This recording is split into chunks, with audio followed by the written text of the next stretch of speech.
Beruchim Tiyu Rabotai. Aujourd'hui 9 dans le mois de Shvat. Bon, mardi c'est le double Parmaim Kitov.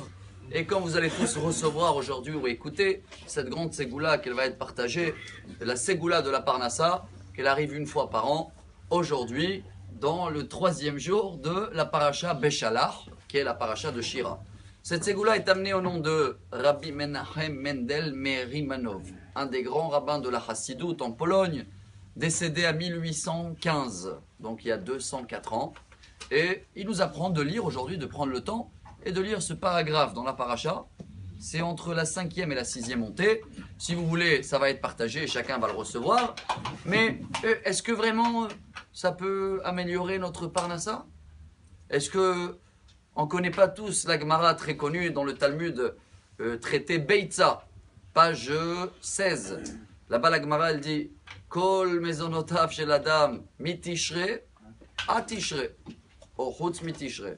Traduction, tout ce qu'on va déjà toucher dans la Parnassa, ça a été tranché depuis Rosh Hashanah jusqu'à Rosh Hashanah prochain. Bon, il y a une petite touche, heureusement pour nous, que, sauf les frais des initiales de Tishré. Vous les connaissez tous par cœur. Tishré, Taf, c'est Torah, tu peux y aller, c'est remboursé. Shin, c'est Shabbat. Resh, Rosh Chodesh, Yud, Yom Tov. Mais si déjà tout a été tranché Rosh Hashanah, à quoi ça sert tout ce qu'on va faire aujourd'hui? On va lire des ségoulas. Est-ce que vraiment on peut améliorer notre parnassa? Pour cela, il faut aller dans une autre Gemara, dans un autre Talmud, très connu aussi, traité Rosh Hashanah, la même page, page 16. Il y a deux Gemarot qui parlent de la parnassa. Beitza, page 16, et Rosh Hashanah, page 16. Là-bas, il y a deux avis. Le premier, au nom de Rabbi Yossé, lui dit Adam Nidon Bechol Yom. On n'est pas jugé que à Rosh Hashanah, hein. On est jugé chaque jour. Il y a une troisième avis encore, Rabbi Nathan, il dit Adam Nidon Bechol Shah. Chaque heure, on est jugé et il y en a 24 tribunaux en haut. Cette question a été demandée par les élèves du Baal Shem Tov. Il les a répondu d'une manière magnifique et je crois que c'est un message formidable pour nous aujourd'hui. C'est vrai qu'à Rosh Hashanah, ça a été déjà traité dans quel métier on va travailler et combien on va toucher. Mais comment sera notre journée, chers amis? Comment on va accepter le travail? On va être souriant, on va prendre tout pour le bien.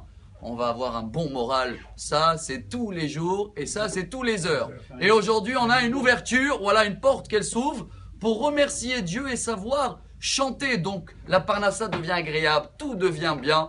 Et c'est pour ça, chers amis, dans la statistique, Israël, il n'y a pas beaucoup de gens qui dorment dans la rue. Ils ont tous de quoi manger. Plus que ça, même dans la ville la plus pauvre, entre guillemets, à Bnei Brak, c'est la seule ville où il n'y en a pas un qui dort dans la rue. Donc ils ont tous de quoi manger, ils ont tous de quoi s'habiller.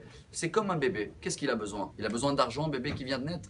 Donne-lui à manger, donne-lui d'être bien couvert. Bien sûr, c'est une façon d'apprendre, de voir autour ce qu'on a pour devenir riche. Mais d'un coup, on commence à apprécier, à chanter, à remercier Dieu. Alors oui, il y a un jackpot aujourd'hui, que chacun de nous profite de cette ségoula. Il lit ce qu'il faut. Et comme le peuple d'Israël, ils ont eu dans cette paracha la manne, chacun il a eu sa nourriture, il manquait de rien. Bezrat Hashem, pas seulement on va manquer de rien, en plus on va avoir un moral extraordinaire. Bonne journée. Amar Rabbi Elazar.